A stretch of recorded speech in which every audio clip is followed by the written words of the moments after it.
AQSh va Isroilning Eronga qarshi havo hujumlari, shuningdek, Tehronning yaqin sharqdagi nishonlarga qarshi javob zarbalari dunyo iqtisodiyotiga ta'sir ko'rsatmoqda. Mojaroning ta'siri Eron orqali jo'natiladigan tovarlarga tayanadigan Markaziy Osiyo mamlakatlarida ham sezilmoqda, deb xabar berdi Ozodlik radiosi 14-aprel kuni. 2026-yil aprel oyi holatiga ko'ra, Dubaydan Qirg'izistonga yuborilishi kerak bo'lgan ko'plab avtomobillar Birlashgan Arab Amirliklari portlarida to'xtab qolgan va jo'natilmagan. Birlashgan Arab Amirliklaridan Bishkekka avtomobillarni tashiyotganlar qachon yuklanish va jo'natish mumkinligini bilishmaydi.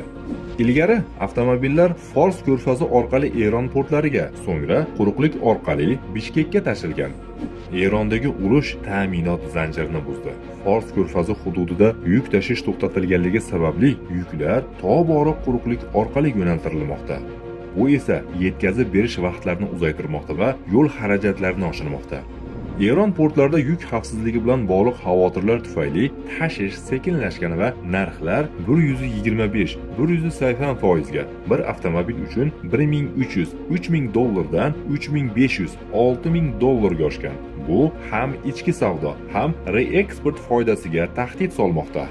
Qirg'iziston xalqaro yuk tashuvchilar assotsiatsiyasi raisi Azamat Jumabekovning aytishicha, Erondagi urush tufayli Saudiya Arabistoni kabi yirik tarqatish markazlaridan yuklarni yetkazib berish taxminan 10 kundan ko'proq vaqtga cho'zilishi kuzatilmoqda. Yuklar Hormuz bo'g'ozini chetlab o'tib, uzoqroq yo'llar bo'ylab jo'natilmoqda. Iste'molchilar narxlarning oshishi tufayli yuk tashishning xarajatlarining oshishini his qila boshladilar. Janglar quruqlikdagi savdo yo'llarini to'sib qo'ydi. Oziq-ovqat ta'minotini to'xtatdi va asosan energiya narxlarining oshishiga olib keldi. Dunyo tez o'zgarib bormoqda va endi hech qachon avvalgidek bo'lmaydi. Xalqaro tartibni global qayta shakllantirish jarayoni amalga oshirilmoqda.